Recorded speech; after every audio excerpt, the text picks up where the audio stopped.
Well, hello there. Well, hello there. This is Anna Santacroce. It is yet another glorious mystery Sunday. We are not here to discuss the types of mysteries in the Rosary, which are clustered like the science of reading, which we will be discussing in part. But in other words, there are four types of mysteries in the Rosary. Any takers? Joyful, sorrowful, glorious, and luminous. Okay, so let's get back to the drawing board. We are discussing the science of reading, graphemes, phonemes, uh, morphemes. We are discussing types of syllables, my favorite prefixes, uh, prefix favorite number one, and how it relates to pronouns. Pronouns and proper nouns we know as names, points of view, not to mention types of characters within reading and reading comprehension. So we'll start here. There are actually different five major clusters to the science of reading. These clusters include phonics, phonics, phonological and phonemic awareness, phonol,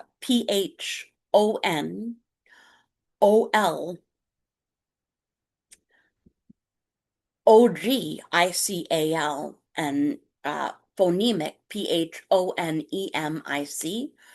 Phonics, cluster number one, uh, phonemic and phonological and phonemic awareness two, fluency, FLUENCY, not to mention vocabulary, VOCABULARY, and reading comprehension.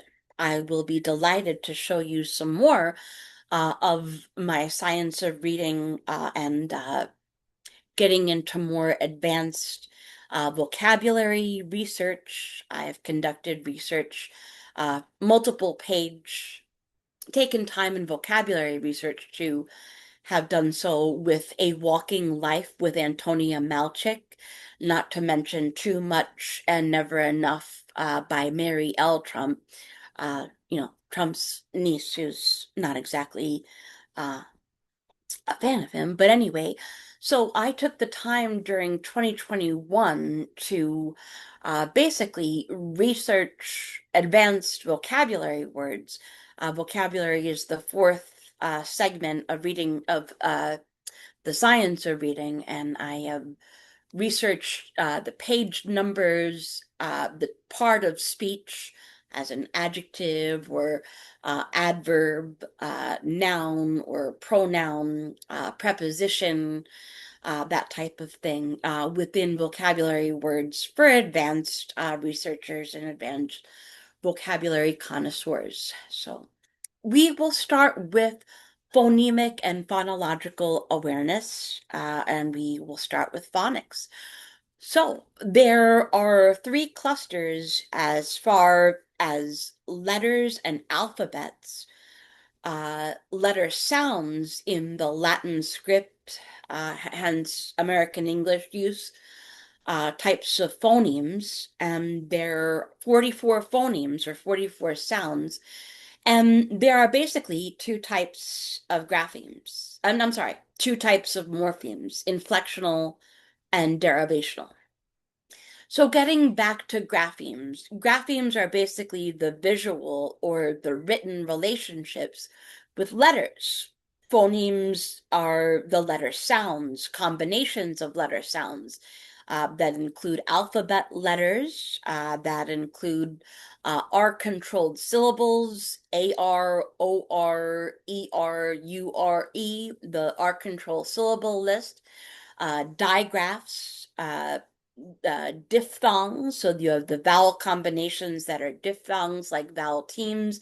You have consonant digraphs, how the letter CH could sound like cheese, ch, chrysanthemum, CHRYSANTHEMUM, and the like. Even champagne, CHAMPAGNE.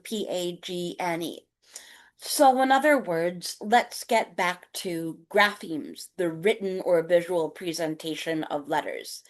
In the United States, we utilize American English. We utilize the Latin script alphabet, and the 44 phonemes are drafted from combinations of them. Have you ever noticed that there are languages in Europe, South America, currently uh, Canada, that use the same Latin script alphabet as we do in American English, but speak different languages? That's right. Say Vrais, C apostrophe EST, VRAIS. That's correct. So take the fact that French, France and Europe utilizes the same current Latin script alphabet, but there are alphabets around the world that utilize different different different alphabets, different graphemes, graphemes. So let's take pre-Columbian Acatec. Have you ever heard of that? Yes, I'm new to that. Or how about Japanese or the Hebrew multiple alphabets or Yiddish? Or how about Greek, Greek? Languages in Africa. So all of these uh, languages have graphemic or alphabetic wise different relationships with alphabets. Alphabets. Not all alphabets are the same, not all languages are the same, and graphemically, alphabets are positioned differently. I gave you a few that would differ from Latin script and American English. So again, taking pre-Columbian languages in the Western Hemisphere. You could take Japanese or Vietnamese. You could take Chinese. You could take Hebrew or Yiddish. You could take Greek.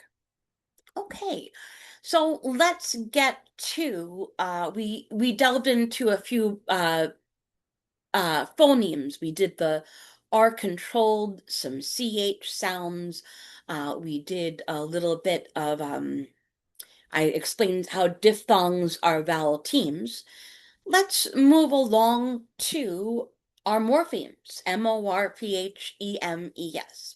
There are generally two brackets of morphemes. There are derivational and inflectional morphemes. All prefixes are derivational, and there are two types of affixes, prefixes, all derivational, and there are suffixes, which include both derivational and inflectional morphemes, okay? So let's take the types of prefixes that are my favorite.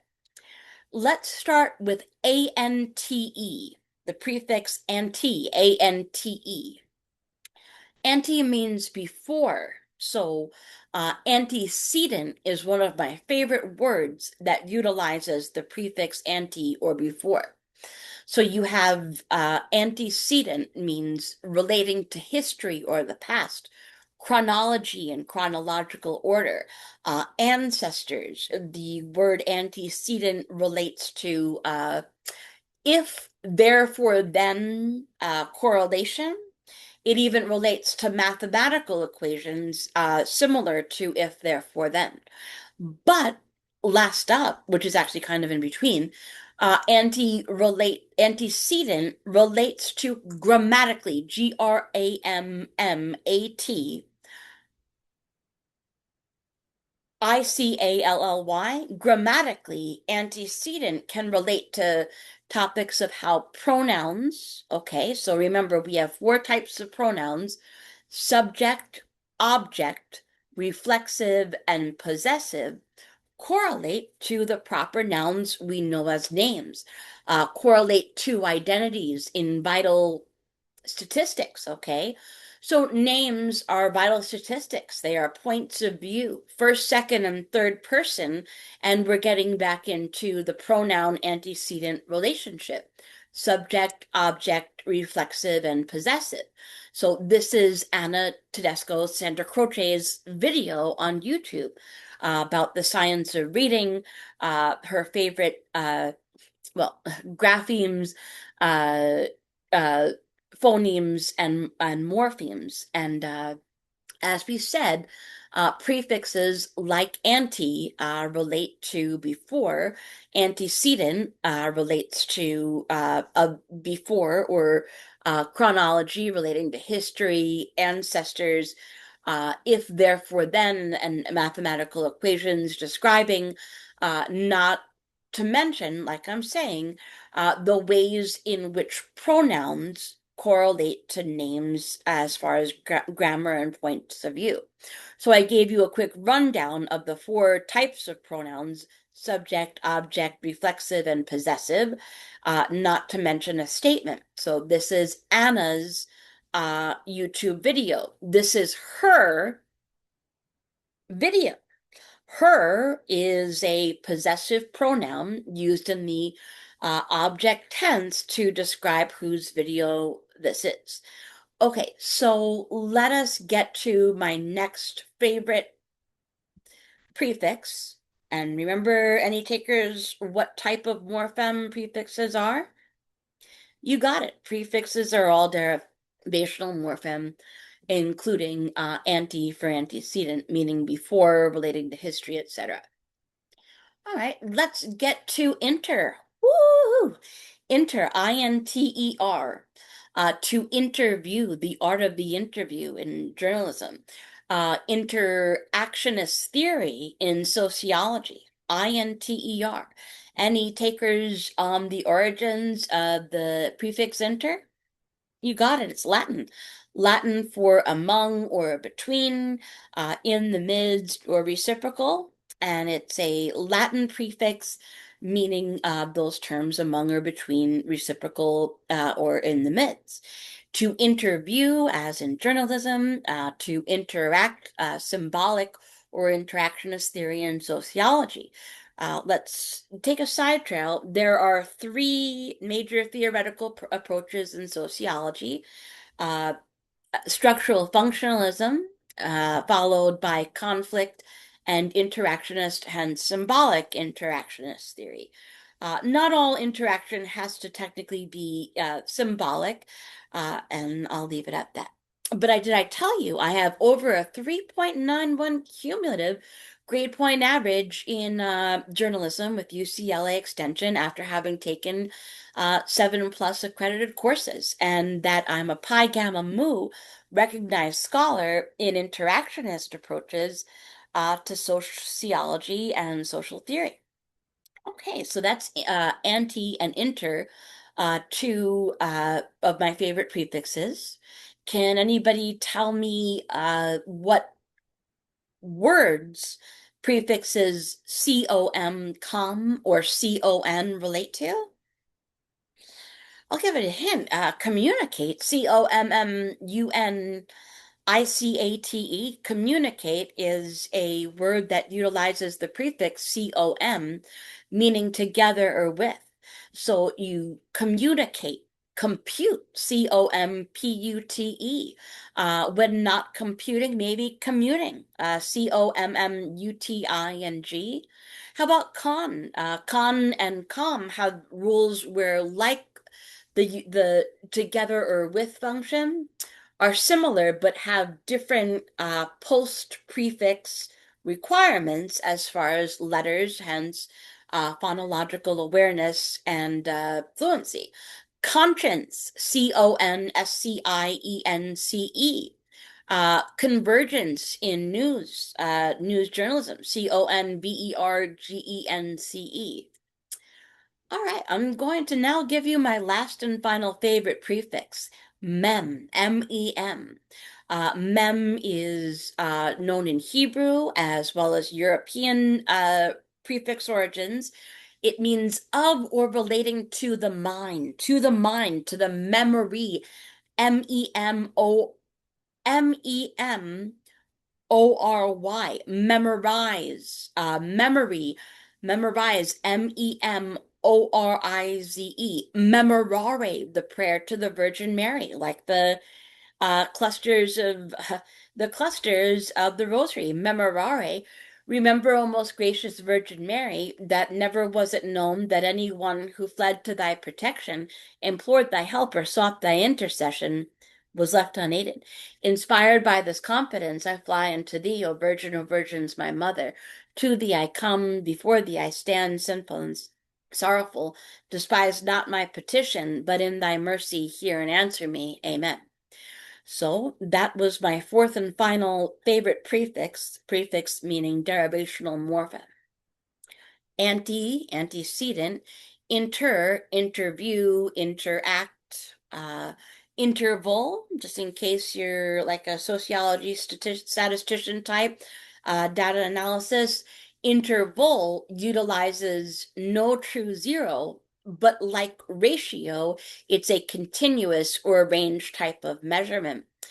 Interval can be used in ANOVA and COVA, analyses of variances, analyses of variances with coefficients, and can be used in that type of dependent variable usage uh, as an interval dependent for the three-part ANOVA or ANCOVA analysis of variance, analyses of variances with coefficients.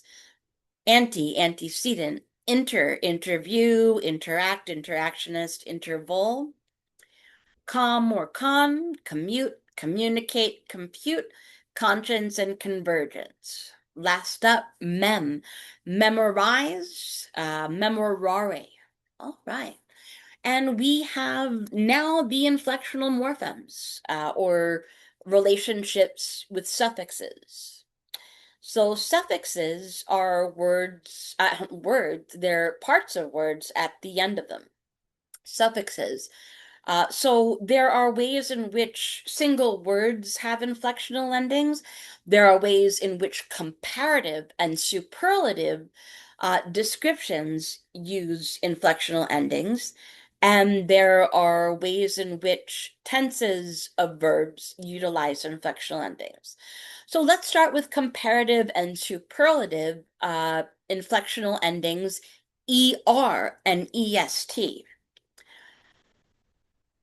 Anna states, I feel, or she, from the point of view depending, Anna feels brighter than she was yesterday. ER, comparative. Anna has been the smartest or brightest she has been in years. Okay. So EST, brightest or smartest, EST would be superlative. And notice I gave you some self comparisons rather than any type of antisocial comparisons, competing myself against myself, comparative and superlative wise. So ER and EST are inflectional endings, very often in order to utilize inflectional endings relating to comparing and superlative comparing, you would double the consonant. Happy always has a double consonant. IER or IEST after a double consonant, okay? Let's get to the relationships with tenses and verbs and inflectional endings. You have ways in which past tenses, D or ED, after a verb, utilize such inflectional endings, D or ED, to describe a statement about the past tense of an instance. So, she walked the entire trail at the nature preserve. WALK is the verb, and ED would be the inflectional ending required for the past tense usage of the verb walk. She walked the entire trail at the nature preserve. Okay. ing is yet another inflectional ending and morpheme, and it's a suffix as an affix, and it generally utilizes some kind of continuous tense. Continuous tenses can be found in past and present and future and different participles. participles.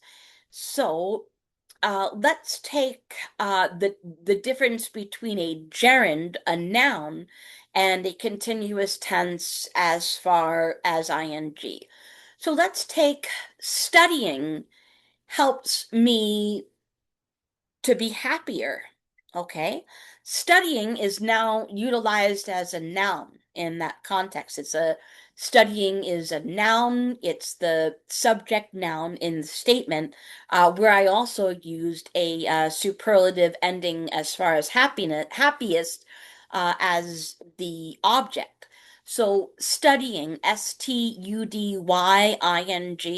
the ing itself is an inflectional ending, and it's also a gerund and a noun usage of studying. Walking makes me happy. Got those peptides and those uh, endorphins, peptides and endorphins related to walking. Walking makes me happy. Walking, ing added to walk. We just did that, I think. But anyway, walking is in that tense, in that instance, is a subject, noun, and a gerund. And we had studying makes me happiest. Okay. So where the ing is no longer a noun or a gerund, you would be utilizing it as a verb. So I will go walking tomorrow. I will go walking tomorrow. Okay. So walking is now I will go walking, so using a future, and will go walking is now a verb where the inflectional ing functions hence as a continuous tense verb. There are other uses of inflectional morphemes and derivational ones where, like derivational, you could find two suffixes, shun, tion, and al as suffixes. Okay, let us get back to, let's see what we have next. Okay, so we actually have points of view outside of the pronoun, outside of the point of view, where we use them in communication. But we're now talking about points of view and narration, first, second, and third person pronoun, first, second, and third person points of view.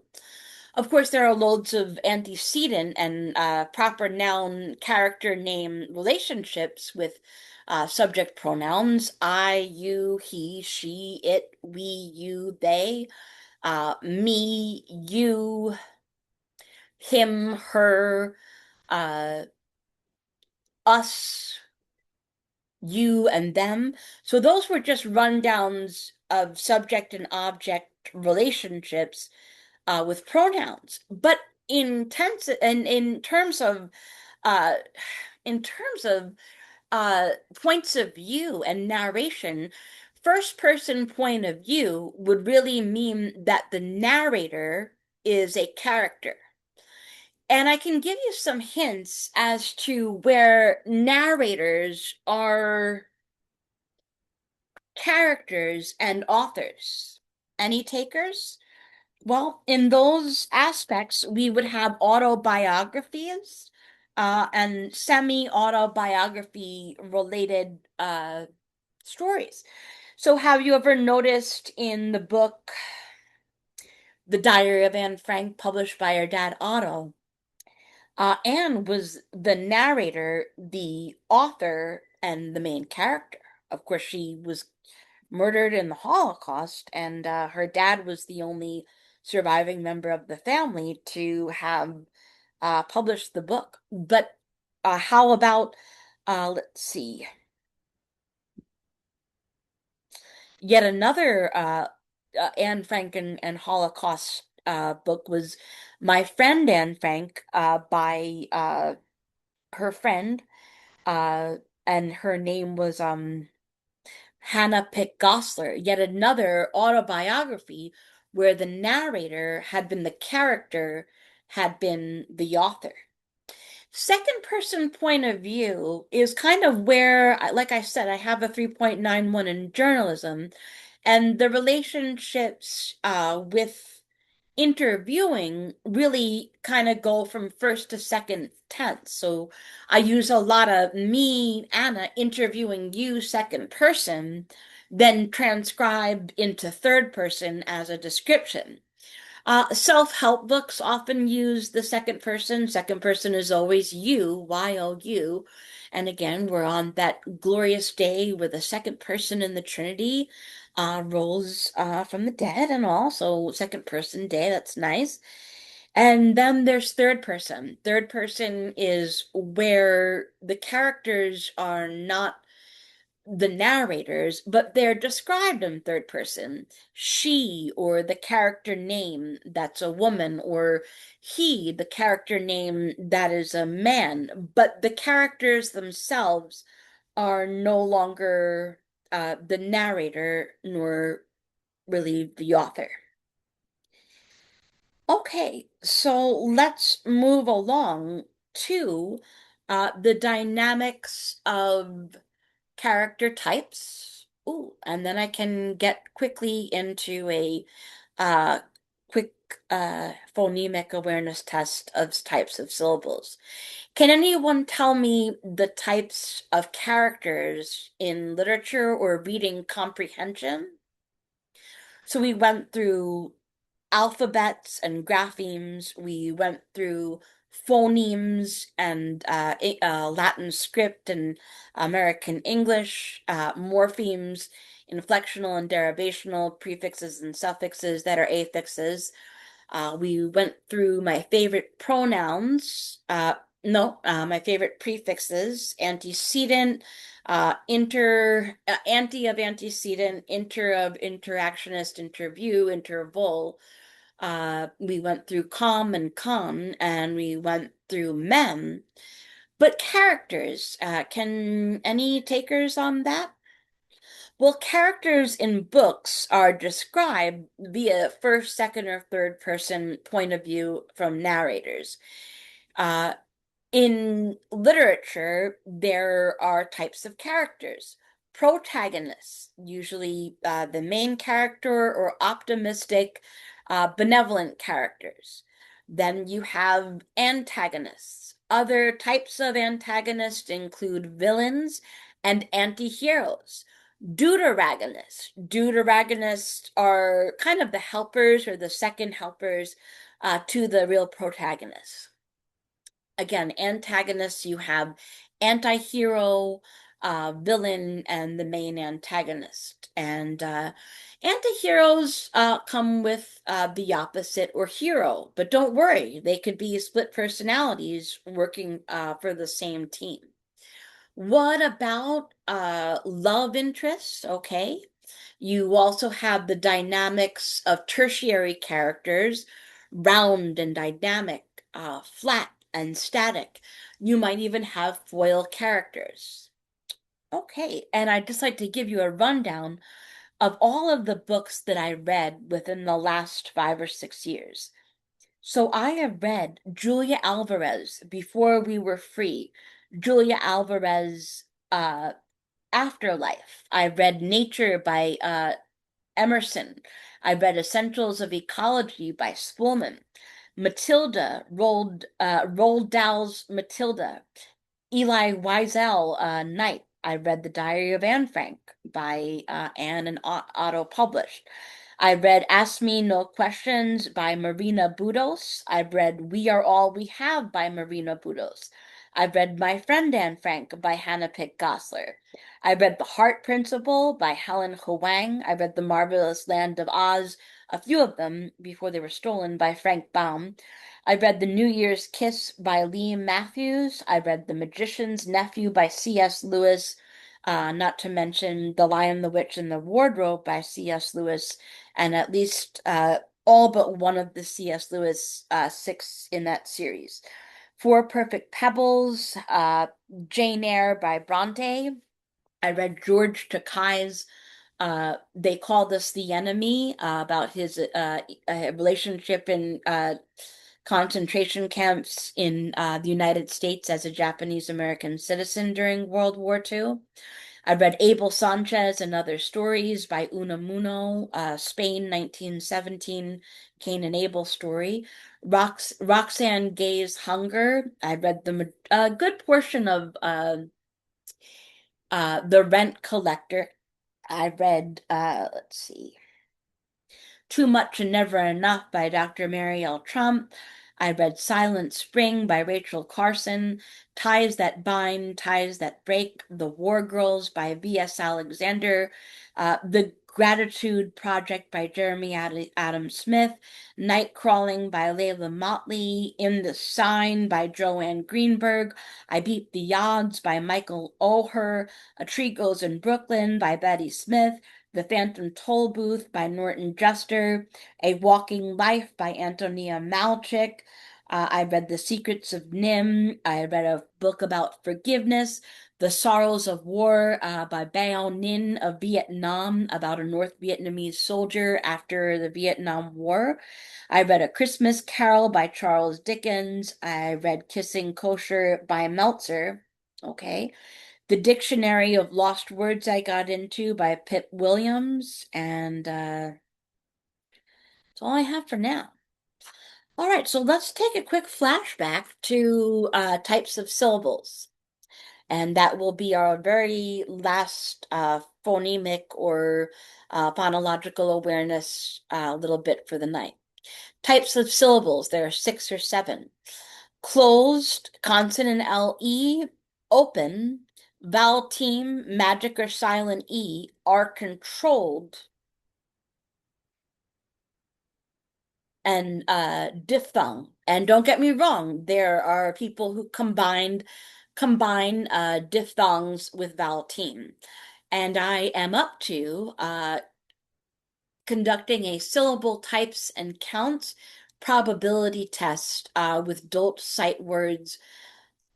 I've completed and tallied the types of syllables for the kindergarten or the pre-primer first and second grades. I've tallied all of each of the types of syllables of all 3 pages. I've begun a probability test of the Dolch ones, and I think in my lifetime I'll probably be able to figure out the probability of syllable types and counts as far as scripts spelling bee words. All right. So this is Anna Santacroce, interviewer, interactionist, interval, excited to utilize those. And I had been a reading tutor for 4 years and 3 months. I am a Pi Gamma Mu recognized scholar, International Honor Society in Social Sciences, with over a 3.91 cumulative in journalism after 7 courses. All right, safe, happy, and blessed. Hasta la vista. Have a happy Easter.